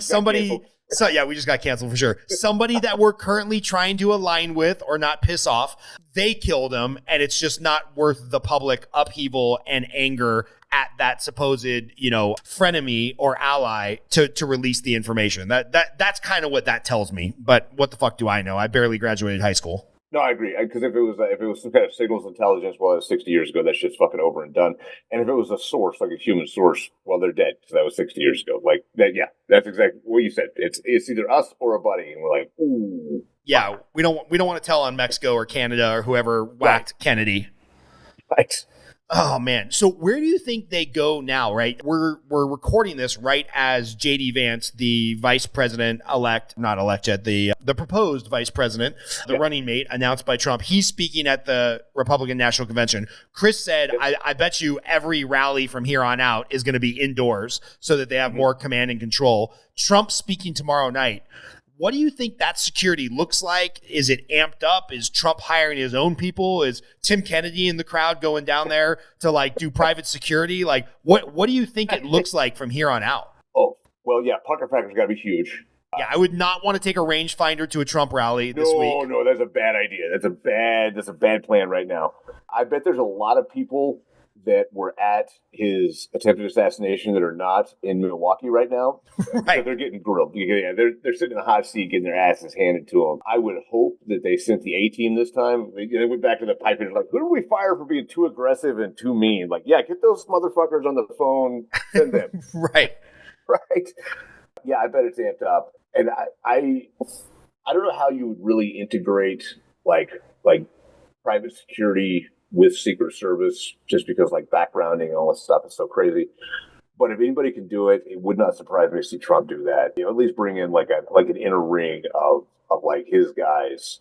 They don't have, you're in this weird spot of like no private security guy has the same shielding because they're not law enforcement officers that Secret Service does. There's things that Secret Service can do that no private security can. But I bet he's got a close ring of pipe hitters that he found somewhere that Eric Prince bought for him or something to that effect. Yeah, it's hard for me to have sympathy for a multi-billionaire, narcissistic, presumably womanizer, asshole human being. Yeah, but when you also look at this guy, been like, never had a run-in with the law before and has been charged of, 97 felonies in the last 3 years. Now they're fucking trying to take him out with a gun. Whether you believe that's a crazy lone gunman, whether you believe that's the deep state, whether you believe maybe the FBI, who's supposed to be, helping coordinate protection, might have tried to put a bullet down range at you. Like, I can only imagine what that guy's feeling, and hopefully his narcissism kind of insulates him from that. But can you imagine if, politically criminally, and now AR-15E, they're just trying to end you? Oh, man. Dude, holy shit. Well, and, this is actually one of the things, too. Like, that's a lot of shit to stack up. That's a lot of stress. But there's got to be a lot of fear of, if this motherfucker wins, gets the reins back, like, what is he going to be like with all that shit that just happened to him? And, if I was one of his enemies, that's a real concern for me. Like, we might have made a mistake here, boys. But, and it's horrible. Nobody should have to live under that fear of you're going to be shot for exercising your fucking political rights. I mean, that's absolute horseshit. Yeah, it's going to be interesting. It's going to be very interesting. I was having this argument with a friend of mine who's pretty far on the left, and it was like we were talking about the rhetoric and all the stuff and all the things, and a lot of both of us like to be a little bit above this. Yeah. We fancy ourselves a little bit more highbrow than the whataboutism. Oh, you did this. What about that? And what about this?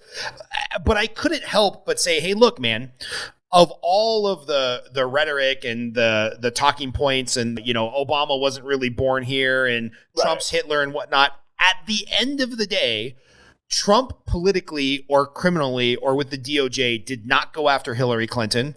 And to the best of our knowledge, nobody sent a round downrange at Obama, except for that one crazy guy who thought he was Jesus and shot at the White House. I had totally forgot about this because the Obamas weren't at the White House at the time. Right. So it's like, it didn't even really make big national news. It was just some crazy who actually thought he was Jesus Christ shooting up the White House because we were killing people in the war. But it's like, there's rhetoric and then there's actual action.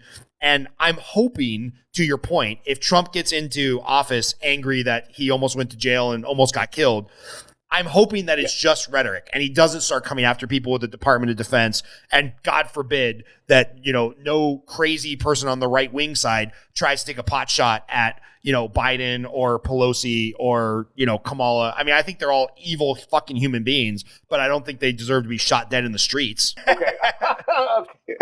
We'll agree. Never mind. I'm not even going to say it. I'm not even going to say it right now. It's too hot. It's a terrible way to run your political system. All right, we start just Xing people out. I mean, that's you're on a bad road.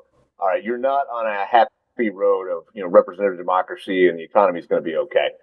You're on a different fucking path when that starts happening, and none of us want to be there. So I hope that you're right, but I don't know. These are wild times. I'm going to make the assumption that Trump is going to win the election. And that Biden will step down and there will be at least at the government level and the moving into the White House, there will be a peaceful transition of power. What are your fears for mid-November till mid-January? Because I got to be honest, I'm not like a fear monger. I tend to live in a place of abundance and everything is going to be okay. Yeah. Maybe prepare for the worst, but plan for the worst, but I just assume the best. I've got a live event that I'm hosting 2 weeks after the election. And I'm like, do I really want to be away from the family? Do I really want to travel to a state without a firearm? I honestly don't know. Because I could see if Trump gets elected, it's just fucking bedlam. It's bro. Bedlam. And, this is unfortunate. This is maybe taking a pot shot at people too. But they'll let them.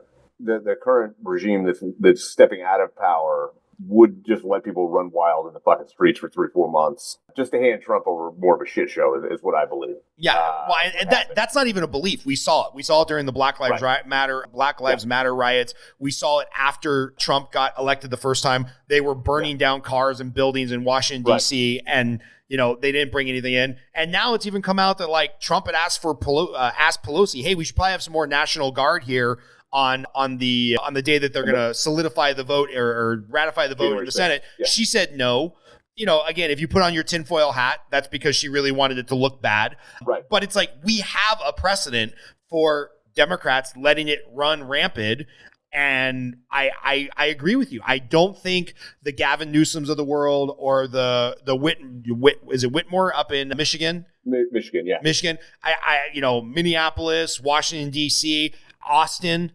I don't see those left-wing politicians stepping in with a heavy hand and stopping the rioting if Trump wins, because it'll just look great if half the country is burning down because we hate the president so much. Right. And that really worries me, because if you couple that with people saying, well, fuck it, I'll just bring my guns out to play because you guys are now trying to assassinate our elected president, that gets ugly real fast. Oh, man, it gets real bad. It gets real bad. Yeah, no, it gets really fucking ugly. And this shit gets expensive, too. Even like an economy as big as ours, you start doing $1 billion in damage here and a couple billion there. Like that, I mean, that shit actually does start to matter, especially as weak as things are right now with the dollar. So that's a concern. And then, yeah, I mean, Trump has definitely bought himself some insurance by having J.D. Vance as his, vice presidential candidate. You'll never see those two in the same room again after election night. You know what I mean? Just as protection measure. But yeah, it's got the potential to be really ugly, really dumb. Yeah, I feel you. I don't know if I'd want to particularly be in that spot unstrapped myself. So let's switch to the preparedness side, right? We'll go into the Mike Glover Fieldcraft Survival. Yeah. Shout out to them, by the way. That poor guy, talking about getting railroaded by law enforcement. Oh. Yeah, we'll talk about that on another podcast. But your friend and my acquaintance, Mike Glover, basically got railroaded by his local police department. All kinds of horrible stuff came out that they said he did. Oh, and all charges dropped because it ended up not being true, but took a massive, massive hit to his business. So if you guys are looking to buy anything preparedness-wise or supplies or whatnot, check out Fieldcraft Survival because they're a great company, managed and operated by a bunch of great human beings, of who many of them I have met. So anyway, shout out to Fieldcraft Survival. But if you're putting on your preparedness hat, and let's just say you're mildly worried about some social unrest post-election night, you've literally written some books on this. Right. Why don't you give us a half dozen tips on how people, it doesn't matter where you fall in the political aisle, but if you believe there could possibly be some violence, how would you prepare yourself? Man, like I've been saying for years, have a gun and a little bit of training. Doesn't have to be Johnny Rambo, but a one-day class somewhere so you're at least, semi-competent. Some food, some water, some things people don't think about, like some fire extinguishers. Maybe double up on the fire extinguishers in the house in case people start throwing Molotovs and crazy stuff. Be aware of the problems and, don't go to protests. Don't go to riots. Don't go out in towns where it seems like these things are likely to happen. For probably January, wherever held day, or November, whenever election day is, until January 20th, I'm not going to any downtown in any major city, regardless of who wins. I just don't want to be any part of it. So that it sucks to say as an American, limiting your freedom of movement, but really think about where you're going. And that's kind of the best. That's kind of the best strategy you could adopt right now, I think. Yeah, I definitely won't be attending any political events or. I think about it all the time, driving down the 110 freeway through downtown LA. At one point, there was just a mob of people walking the other way, and some cars had to stop. And it's like, oh, well, if that turns violent and I have my family in the car, what the hell do I do? Do I run over a lot of what might be innocent bystanders? Do I, hit hard reverse? Do I take out a firearm and start, opening fire? I mean, you just don't want to put yourself in any of these terrible conundrums. Right. Yeah, no, I totally agree. And there's going to be a lot of them. And, fuck, today, you don't know if it's a political protest, a climate change, big oil, some kind of crazy nonsense. I mean, just because so much dumb shit happens every day. But it's going to be a lot worse in that time period. Right. So.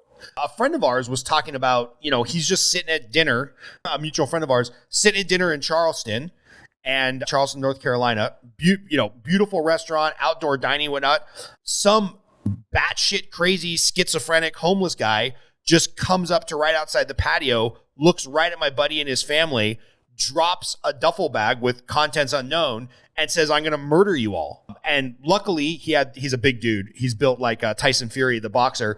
He had the mental wherewithal to jump the guy, throw him to the ground. There happened to be a cop driving by, and they came over, they cuffed the guy and arrested him, put him in the car. And they basically came and told my buddy, oh, yeah, that's Jack. Jack's crazy. We really got nowhere to put him. And, until he stabs somebody or shoots somebody, he'll just be out here making crazy random threats. And it's like, dude, forget about the political violence for a moment. There's a bunch of crazies out there that we have nowhere to put them. Oh, yeah. Yeah, no, absolutely. I mean, two events that happened last month, we've kind of forgot about in the Trump assassination thing, but you had the wildebeest in a grocery store stab a woman and her 3-year-old son to death with a butcher knife in Ohio. And then the next week, you had a couple out to dinner in Chicago get jumped, pregnant woman, kicked so hard that her baby died and her husband got the absolute shit beat out of him. Just random, street violence. So all the things that I've said are good policy anyway. Right. And you just kind of have to, just like Malcolm Gladwell with his school shooting, we're in the same spot with like street crime. Things are really bad right now because we've had like a 10-year war on cops or whatever. People are more rhetoric driven than they were before. No matter what, the world has gotten more violent. And no matter, again, which side of this political shit that you fall on, you owe it to yourself to learn how to take care of yourself. Yeah, crime is an equal opportunity attacker. Yeah, exactly, man. And that's just, it's just the fucking world we live in now, and it's just how it is. Oh, man. All right, man. Any closing thoughts, anything I didn't think to ask you either about the shooting or any other tinfoil hat conspiracies you want to put out there surrounding this, shit, or any insults you want to throw the way of the Secret Service? Because, man, I've seen enough memes to pretty much lose respect for the Secret Service for the rest of my life. I've had a really good time with this myself. One, it was obviously the lizard people. Yes. And the contrails in the sky made him do it. No, I don't know. This shooting shit has been so crazy. Like, I feel like I got to go check like social media now to see if like more crazy shit came out. Like maybe I'm behind the curve now because we talked for 2 hours and like, oh fuck, yeah, it turns out that there was actually 15 shooters and the Crips had a gunfight 3 blocks. Some bullshit. Right. I don't know. This one's fun though. It's interesting to watch. I hope that we can just be done with trying to fucking shoot people for a while. Yes, that'd be good. I have a bad feeling. So that's my conspiracy for the night. Well, what you missed is Marjorie Taylor Greene described that right before the shooting, she witnessed an angel coming down from heaven that looked like an American flag that saved Donald Trump's life. Well, duh. Get the fuck out of here. She did not really say that, Chris. Please tell me that this is a joke. I know Chris hates Marjorie Taylor Greene at a deep level, so I'm hoping he's joking, but I also don't think he's joking. Happened. The flag above. Yeah, no, she's saying it. Oh my God. Clay, can you run for office, man? We just have some of the dumbest motherfuckers in federal politics. I mean, Marjorie Taylor Greene, every time she opens her mouth, it sounds like a Saturday Night Live skit. Kamala Harris, every time she talks, it sounds like she's giving a book report on a book she forgot to read. We've got a president that can't string 3 sentences together and probably shits himself. Our country has a problem with giving the wrong people attention. There's a lot of people out there, but we're giving all the attention to Marjorie Taylor Greene and Gavin Newsom when there's way better people that we should be paying attention to. That's my opinion. And also, just to throw it out there, I also definitely think Donald Trump is going to lose. So there's a lot of opinions out there, but I think a lot of it's based on us being fed opinions from dumb people like Marjorie Taylor Greene. I think Trump winning is not great.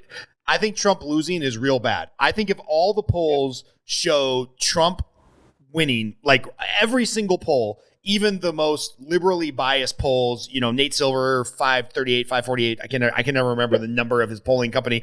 All of them are showing Trump is now winning above and beyond the margin of error. If there's a midnight surprise where all of a sudden all the swing states go to the Democrats, I don't care if there is voter fraud or not voter fraud. The fact that 50% of the country will think there's voter fraud, there will be the Republican version of the 2 months of riots like we had in the summer of love, COVID, Black Lives Matter. This time it'll just be the conservatives doing it because it'll be a mess. So okay, I'm going to mention one more thing just because you guys didn't talk about it, and I get a totally different stream of news than you guys do, so I think it's fun to discuss. Yeah, Chris is my village liberal, so. Somebody mentioned, if you watch the RNC that's going on right now, a lot of the guests are women and people of color and this whole thing about unity and everything. And somebody suggested that the reason that's the case is because they were expecting Nikki Haley to be the candidate because the assassination attempt didn't go the way it was supposed to. I can get on board with that because Nikki Haley spoke, DeSantis spoke. All these people that have been talking shit about Trump for 4 years, even they all spoke at the RNC. Talked a ton of shit about Trump. That's true. He was a never Trumper. He was. That's true. All right, that's hilarious. All right, that's fucking hilarious. I saw that on my phone. That is hilarious.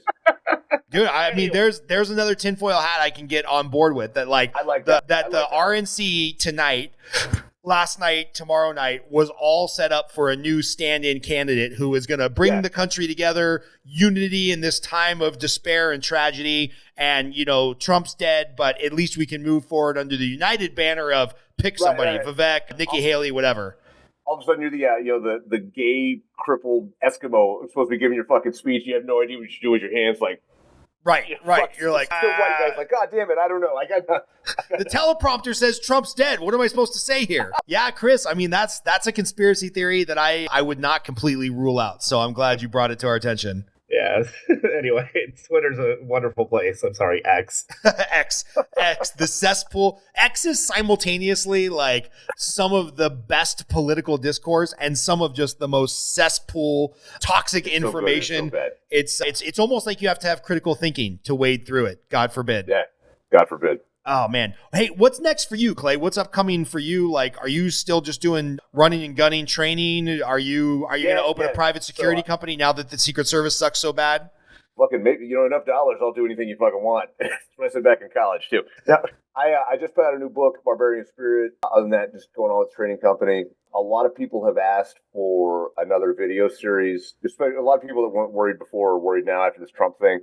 So we're probably going to go do some go back to basics on my YouTube channels and stuff, and start doing some, like, hey, let's think a little bit about preparing for November in case we got to, turn into a Call of Duty game in the fucking streets. Oh, Cormac McCarthy novel. Please, God, no. Hey, tell us about your new book, because I know you've got 2 fictions, 2 non-fictions. This Barbarian Spirit is the name of the book, correct? Correct, yeah. Barbarian Spirit is much different than your other 4 books, and I'm only like a chapter in. I had to buy the physical book because you don't release audibles at the same time as your physical book, which I keep telling you got to fix that shit because I love audio way more than I love actually reading anymore. But but give us a rundown real quick of your 2 fictions, your 2 non-fictions, and then this newest like mindset book. Okay, so, 2 fictions are, classic Tom Clancy shoot 'em up, kind of shit that guys like me write when we're done. 2 survival books, Concrete Jungle and Prairie Fire. They were written in 2020, so they're about, what the hell was going on with Summer of Love and what to do in case there's, violence out in the country. Last fiction book, Wrath the Wendigo, was kind of like a future look at if there's a bunch of political violence, all right, and shit gets weird, and people decide that, okay, that's it, fuck, we're going to break a piece of this off and have our own country. And Barbarian Spirit is really, really different. In fact, if you got the time for it in the next couple months, we should do a show on it. Because it is about my introduction to hallucinogenics as a medicine, which was only about 10 months ago, and where that took me, that was some big steps. So, like, I have to ask, were you just, hey, man, I'm going to get high? Or was this like, hey, I've got some serious PTSD. I'm going to go do the whole shaman and medicine therapy, which I think some people who say plant medicine therapy are really trying to get better. I think some people are just, they've been sober for 8 years and they're looking for an excuse to get high again. So tell us a little bit about your experience. I wouldn't touch it as a recreational drug. Like, there's no fucking way. In fact, that was one of the things that kept me from even accepting it as a potential pathway. When you think about it, and I've had several of my guys from my community tell me the same thing. And exactly what I was saying is, like, I'm technically a mass murderer. Like, maybe hallucinogenics on board is not right. Maybe that's not the right answer. You know what I mean? Because you have these worries. Like, what if I go fucking crazy and act murder all the neighbors? Like, that wouldn't be good. So there's certainly a fear for people like me to step into this place. But for me, it was about healing. It was about using it as a medicine. So that was like my goal with it, and I think it achieved that. It did a remarkable job, actually, and I think it's got a lot of potential to help a lot of dudes from my community. And how does that filter over to a whole book like Warrior, Barbarian Spirit? So what happened with me was, I would say, unique from what happens to most people. I saw a lot more than funny colors. In fact, it took me like all the way into the spirit world and showed me some things, especially about the future, what's going to happen in a time period. So it was a lot more of like a spiritual awakening for me than it was just like a medicine healing. I'm gonna have to read the book so we can talk more about it. Yeah, for sure. You'll like it. I think you'll dig it. And do you recommend it for other people that are in your situation that saw a lot of fucked up shit during the GWAT? I mean, it's a very like personal book. Like, there's some shit in it that I didn't really want to disclose, but I you had to. It's kind of the way it works. But part of the reason that I went ahead and did it was so that the dudes from my world can have a direct experience, a semi-direct experience. You can read about somebody they know that's done the same shit, and this is what happened. It's different than going to some shaman dude or some guy they never met that has different problems. But like, hey, hallucinogens were great for me. Like, well, hey man, you weren't with us at Basra, so yeah, fuck off. So that is actually very much part of the reason that I wrote it. So the dudes from the war or the war before that, talk to somebody else that was there and see what that experience is like firsthand. I love it, man. I'm going to read the book and then we'll have you back on. Where do people find you, or where do people find good training if they want to get started on this path of, like, again, your average civilian, even somebody like me who has, former mediocre military experience, we're not going to be Johnny Rambo. But, right. God forbid I ever have to defend my family. I'm not going to shoot myself in the foot. Yeah. Where do people start getting training? In my opinion, usually you look for somebody that did stuff in the most recent war, because a lot of things changed then, or somebody that's done a lot of cop stuff, a lot of good cop stuff. Not I was a cop for 20 years, but I was a SWAT sniper team leader for Vegas Metro. Like, okay, all right, you've got some good experience. You probably know what the fuck you're doing, or high level competitive experience, because that actually translates directly over too. So you don't get rooked, and then also do your homework. If you decide to plunk down money for hard earned training, look at the background of the guys that are doing it. Like you mentioned, our buddies from Fieldcraft. Mikey was on our sister team to me. I know Mikey extremely well. I know if you go to Fieldcraft, you're going to get good. You're going to get good instruction. They're not going to hire some chucklehead that's just there to get his $20 an hour or whatever bullshit that they're paying the guy to actually teach the course. So that's the biggest thing. You don't have to plunk down millions of dollars either. There's local guys that are good. You just got to be careful where you spend your money. Yeah, I mean, we've got a couple guys in that group, and then Fieldcraft, Sheepdog Response. I'm training down in Austin. Yeah, that's Jeff Gonzalez. Gonzalez. Yeah, I might go to his course in Arizona. Oh yeah. Okay, yeah, legit. Yeah, totally fucking legit, dude. Tim Larkin out there in Vegas with you. I think he's in Vegas. Yeah, he's in Vegas. Tim's awesome. Yeah, okay. Yeah, totally legit. Yeah, so, you just want to look for, reputable guys. You want to look for a reputation, probably a long reputation of knowing what they're doing. Yeah, and not that I want to tip any of these guys off, because I already spend a small fortune on this kind of stuff, but I feel like this space has not been hit as hard by inflation, because 5 years later, 10 years later, 20 years later that I've been doing this, you can still get some really top-notch training for $200-300 a day. Whereas I feel like every other experiential thing that I do is like, oh yeah, you want to come to this mastermind? It's $15,000 for the weekend. Fuck off. I'll read a couple books. So, right. So yeah, I feel like you can still get some world-class training in a small group environment for a couple $100 a day, which, considering the last time I went to Five Guys with a family of 4, it was $72. That doesn't sound like a bad deal. That's 100% true. Part of that is all the guys in my sector suck at business. We got to figure this shit out. Thank God, no, dude. It's true. Thank God. Thank God. Yeah. The difference between you and Millionaire Clay is you just don't care to watch some Alex Hormozy videos and learn a little bit more about business. You're like, I want to shoot guns. Smash it with a hammer. God damn it. Oh, fuck. All right, man. Hey, Clay, I appreciate you taking time out of your family to jump on and do this. We're going to try to get it edited tonight and out tomorrow, because obviously this is a timely current event. And in 2 weeks, when we find out it was the CIA or something, we'll have you back on so we can talk about that. Right. Fucking awesome, man. I'm down. I'm down like a clown. All right, buddy. We'll talk to you soon.